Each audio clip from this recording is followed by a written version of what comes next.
She became the most beloved royal of the 20th century, before she guided a shy, stammering prince into becoming a king, and long before she was the mother of the longest reigning monarch in British history. Elizabeth Bowes-Lyon was simply a young girl from a Scottish estate, unaware that destiny was quietly reshaping the British monarchy around her. She was the first non-royal queen consort in 400 years, a woman whose charm captivated a nation, whose courage defied a dictator, and whose smile became a symbol of hope during its darkest hours. Hitler himself called her the most dangerous woman in Europe. And yet, behind the crown was a story of unimaginable loss, unexpected love, and a sense of duty that would define a century. This is the journey of a woman who never wanted the throne, but became the heartbeat of the monarchy, a queen forged not by birthright, but by resilience. This is the life of Elizabeth Bowes-Lyon, the Queen Mother.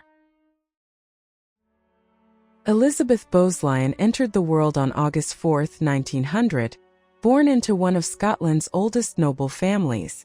Her parents, Claude Bowes-Lyon and Lady Cecilia Cavendish-Bentinck, represented two powerful and deeply rooted bloodlines. Claude, who would later become the 14th Earl of Strathmore and Kinghorn, was a reserved, honorable man, proud of his Scottish ancestry. Lady Cecilia, on the other hand, carried herself with grace and culture, coming from the distinguished Cavendish-Bentinck family, long associated with British aristocracy. The Bowes-Lyons were far from ordinary aristocrats. Their wealth came not only from ancient titles and vast estates, but also from large coal mining interests, making them influential both socially and economically. Yet despite their status, the family was known for warmth, loyalty, and a strong sense of duty, qualities that would shape Elizabeth's character for life. Elizabeth was the ninth of 10 children, part of a lively, affectionate household. Her siblings included a mix of strong personalities: older brothers who were athletic and adventurous, elder sisters who were refined and artistic, and younger siblings who looked up to her for her curiosity and charm. The siblings were raised with traditional values, discipline, etiquette, and service, but also with genuine closeness and humor.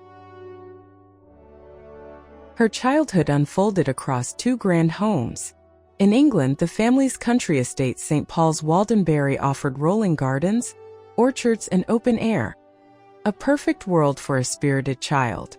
But it was Glamis Castle, their ancestral seat in Scotland, that left the deepest impression. The castle, with its towering stone walls and centuries of history, was filled with stories, legends, and a sense of mystery that fed Elizabeth's imagination. At Glamis, she spent her days surrounded by nature. She adored animals, especially horses and dogs, and she excelled in field sports from a young age. Her upbringing wasn't idle aristocratic leisure. It was active, grounded, and adventurous. Yet inside the castle, there was also culture and discipline. Elizabeth and her siblings were educated by a German Jewish governess, an unusual and progressive choice for the time. This early exposure to language, history, and international perspectives gave Elizabeth a sophisticated mind far beyond her years. Though her world seemed idyllic, it wasn't untouched by hardship. The First World War would soon cast a shadow over the family, forcing Elizabeth to grow up faster than most girls her age. But in these early years, surrounded by love, tradition, and responsibility, the foundation of her legendary resilience was quietly being formed. These were the years that shaped the Queen Mother long before she ever imagined a crown. As Elizabeth entered her teenage years, the comfortable world of aristocratic life was shaken by events far beyond the walls of Glamis Castle. On her 14th birthday, August 4, 1914, Britain declared war on Germany. The First World War had begun, and for the Bowes-Lyon family, it would change everything. Elizabeth's older brothers were among the first to feel the impact. 4 of them enlisted to serve, a source of enormous pride for the family, but also deep fear. War was not an abstract idea. It struck directly at their home. Tragedy soon followed.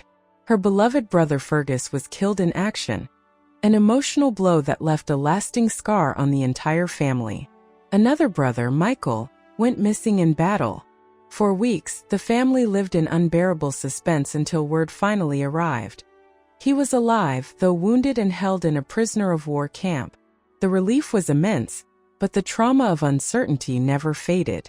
Like many aristocratic estates during the war, Glamis Castle was transformed.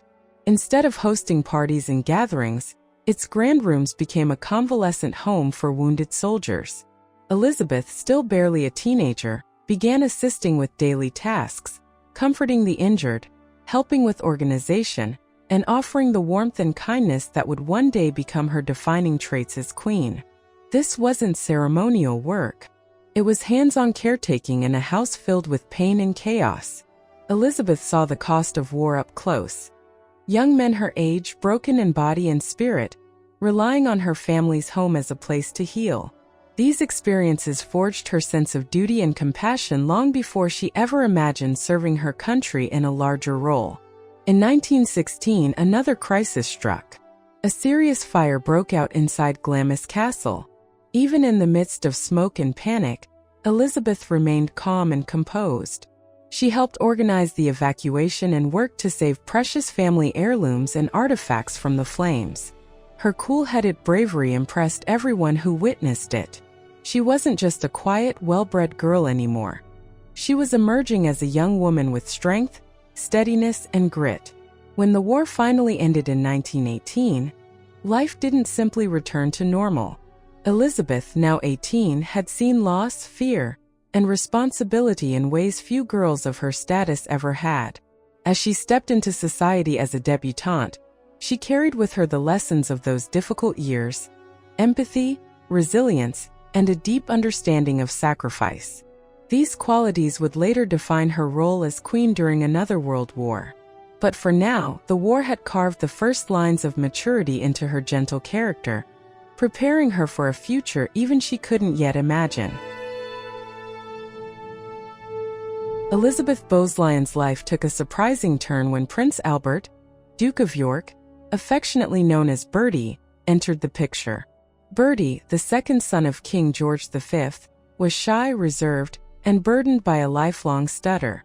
Yet, despite his insecurities, he was captivated the moment he met Elizabeth. Their first encounters were far from formal courtship. Bertie became a frequent guest at the Bowes-Lyon estates, joining Elizabeth's father for shooting parties and country hunts. He was drawn not only to Elizabeth's beauty but also to her lively spirit, intelligence, and charm, qualities rare in royal circles. Friends and family quickly noticed the bond forming between the shy prince and the spirited young woman from Scotland.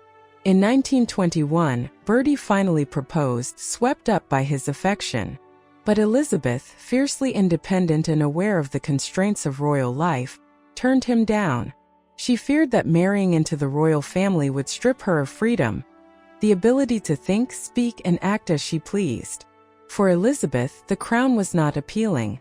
What she wanted most was a life lived on her own terms. Despite her refusal, Bertie was unwavering. He declared to everyone, "I will marry no one else."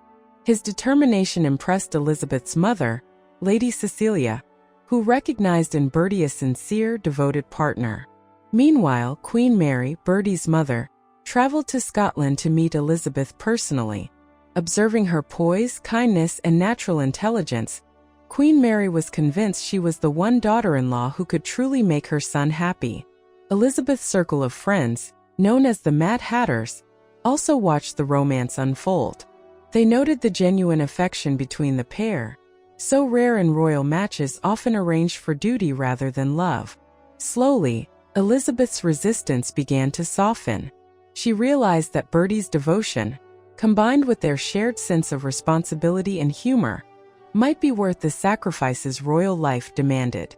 By 1922, Elizabeth finally accepted Bertie's proposal, choosing love over freedom. Their engagement, marked by a sapphire and diamond ring, was celebrated quietly but meaningfully. It was a union that combined the charm and tradition of aristocratic Scotland with the weight and expectation of the British monarchy, a balance Elizabeth would navigate with grace and strength for the rest of her life. This was not just a marriage, It was the beginning of a partnership that would weather scandal, war, and the immense pressures of a crown neither of them had sought, yet both would embrace with courage and loyalty. The engagement of Elizabeth Bowes-Lyon and Prince Albert, Duke of York, set the stage for one of the most heartfelt royal weddings of the 20th century. On April 26, 1923, Westminster Abbey, steeped in centuries of royal tradition, welcomed a bride and groom whose love story had captured the admiration of family, friends, and the public alike. Elizabeth, though nervous, approached the day with her signature charm and grace. Her dress was exquisite yet understated, reflecting both her aristocratic roots and her natural elegance. But it wasn't her gown or her smile that would make history. It was a single spontaneous gesture.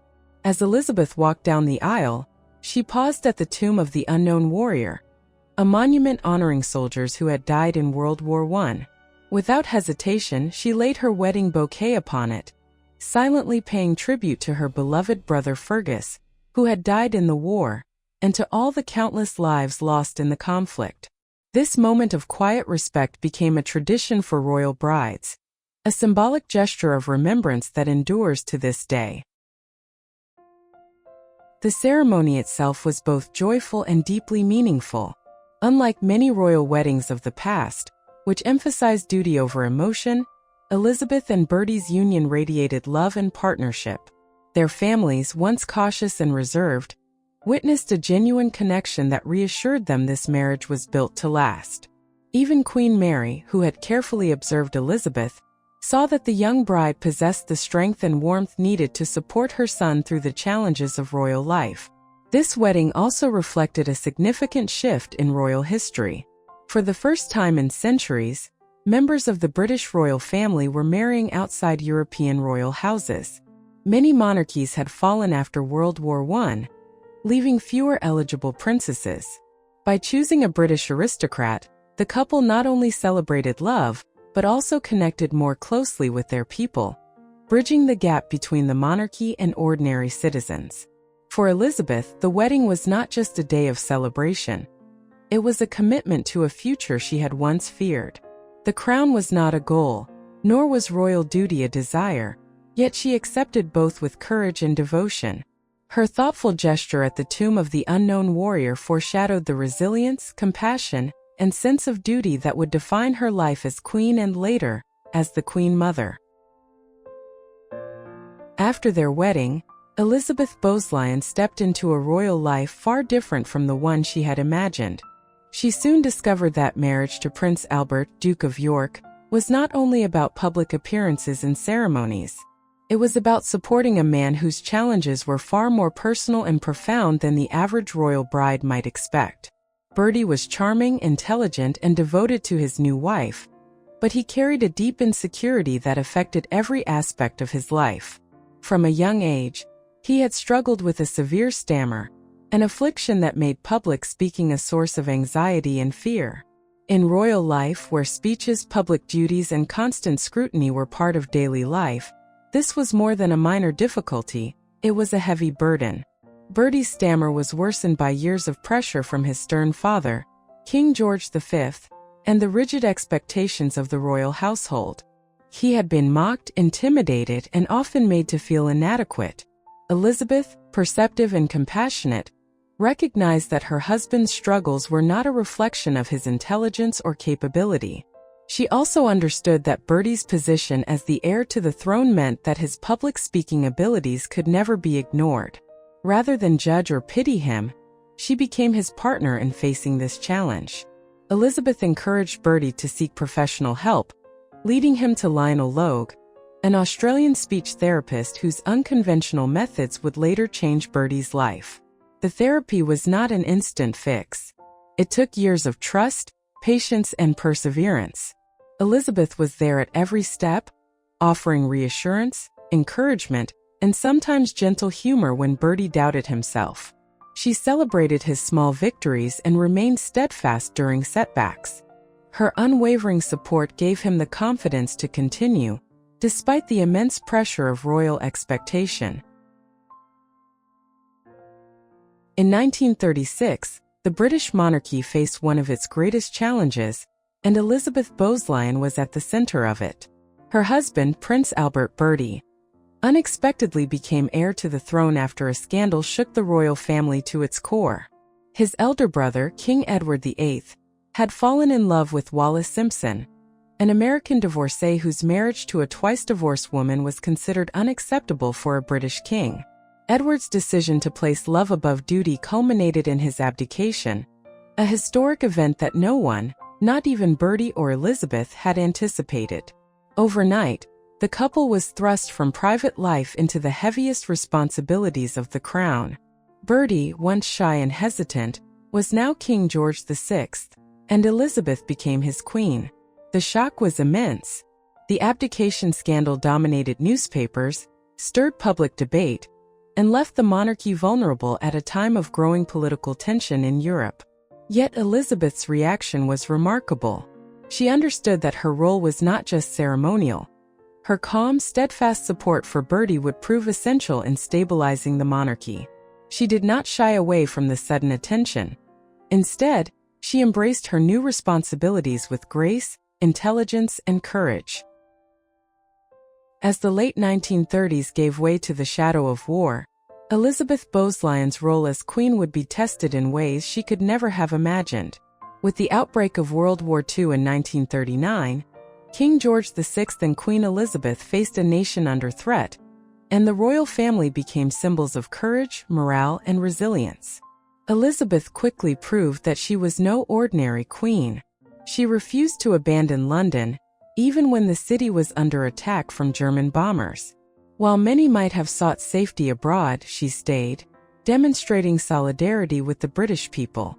Her presence was more than symbolic, it was deeply personal. Elizabeth understood that fear and uncertainty weighed heavily on citizens, and by showing calm, courage, and composure, she helped inspire hope. The Queen's first visit to London's East End, one of the areas hardest hit by air raids, was met with unexpected hostility. Crowds, angered by the sight of her expensive clothing and jewelry, jeered and threw rubbish at her. Rather than react with indignation, Elizabeth reflected on the situation thoughtfully. She realized that appearances mattered, and that by adjusting her wardrobe to be modest yet dignified, she could connect with the people without drawing unwanted attention. She chose subtle colors like dusty blue, rose, and lilac, ensembles that were practical, symbolic, and approachable, neither somber nor ostentatious. Elizabeth's involvement went far beyond appearances. She encouraged women to join the war effort, taking factory jobs, training as nurses, and even joining the Home Guard. She herself served as a driver and mechanic in the Auxiliary Territorial Service, setting a personal example of dedication and service.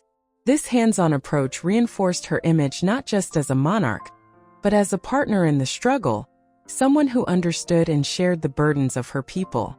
Her courage did not go unnoticed. Adolf Hitler reportedly referred to her as the most dangerous woman in Europe, recognizing her influence over public morale. While the palace faced the threat of bombing, Elizabeth stayed at Buckingham Palace, determined to support her husband and remain close to the people she served. Her bravery became legendary. When asked about the bombing of the palace, she famously replied, "I'm glad we've been bombed. It makes me feel I can look the East End in the face." Through these years, Elizabeth's empathy, courage, and practicality helped stabilize a nation in crisis. She balanced royal protocol with common sense, tradition with compassion, and duty with humanity. Her leadership during the Blitz cemented her reputation as a queen who was not only regal in title but steadfast in action, earning the admiration of her people and the loyalty of her family. By the end of the war, Elizabeth Bowes-Lyon had become a symbol of resilience, someone who could confront fear and tragedy with grace and courage, preparing her family, especially her daughter, the future Queen Elizabeth II, for the responsibilities that lay ahead. Even as war raged across Europe, Elizabeth Bowes-Lyon remained deeply committed to her family life, understanding that the strength of the monarchy depended as much on the unity of the royal household as on public appearances. At the heart of her world were her two daughters, Princess Elizabeth, affectionately called Lilibet, and Princess Margaret. Elizabeth believed in creating a loving, relaxed, and nurturing home, a stark contrast to the rigid, formal upbringing many royals had experienced. The family lived closely together, and Elizabeth ensured that her daughters experienced both comfort and a sense of normalcy despite the demands of royal life. She instilled in them the importance of good manners, empathy, and responsibility, teaching lessons that went far beyond protocol. They were lessons for life. During the war, she carefully balanced public duty and private family time. While the king toured factories, hospitals, and military installations, Elizabeth often stayed with the children, sometimes relocating them to Windsor Castle for safety from air raids. She wanted them to remain close, even as she encouraged them to understand the realities of the world around them. Princess Elizabeth, for instance, began to witness firsthand the weight of service, responsibility, and sacrifice that would one day fall on her own shoulders. Elizabeth also helped shape the future of the monarchy through her mentorship and example. She modeled resilience, diplomacy, and compassion, showing her daughters that true leadership was rooted in both strength and kindness. Even in moments of personal worry, such as concerns for her daughter's safety during bombings, she remained composed, demonstrating the calm resolve expected of a royal, while never hiding her genuine love and concern for her family. As the war ended and Britain celebrated victory in 1945, Elizabeth's role shifted subtly but significantly. The monarchy had weathered its greatest crisis of the century, and Elizabeth's guidance and steadfastness helped ensure the royal family emerged stronger and more popular than ever. She began taking a more active interest in the lives of her daughter's future spouses, royal duties, and even the education and upbringing of her grandchildren. Her attention to family extended beyond ceremony and appearances. She nurtured interests in arts, culture, and social awareness, encouraging her children to remain engaged with the world beyond the palace walls. Her home became a place where love, tradition, and curiosity flourished side by side. Through these efforts, Elizabeth Bowes-Lyon established a lasting royal legacy, one that combined service, compassion, and personal warmth. The lessons she imparted to Princess Elizabeth and Princess Margaret about duty, courage, and empathy would resonate throughout the decades, guiding the next generation of the British monarchy and ensuring that the royal family remained connected to the people they served. Elizabeth's commitment to both her family and her country proved that a queen's power is not just measured in titles or ceremonies, but in the love, guidance, and strength she provides to those around her, forging a legacy that would endure long after the war's end. After her daughter Elizabeth II ascended the throne in 1952, Elizabeth Bowes-Lyon embraced her new role as the Queen Mother. Though no longer the reigning queen, her influence within the royal family and across the nation remained profound. She became a steady guide and confidant for her daughter, offering wisdom, support, and encouragement through the many challenges of monarchy.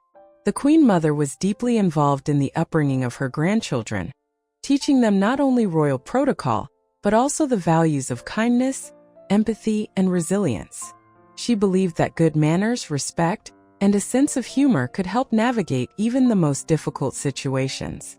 Her lessons were lived examples. Through decades of personal loss, family scandals, and public scrutiny, she remained cheerful, composed, and deeply human. Her influence extended beyond her family. The Queen Mother continued to play an active role in public life, attending charitable events, supporting the arts, and championing causes close to her heart.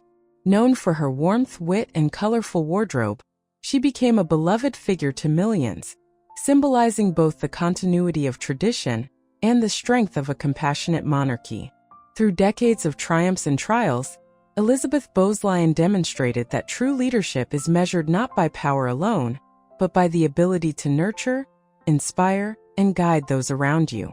Her presence reassured the British public, her counsel strengthened her daughter, and her love anchored her family. In this way, the Queen Mother left a lasting imprint on the monarchy, one that would continue to resonate for generations.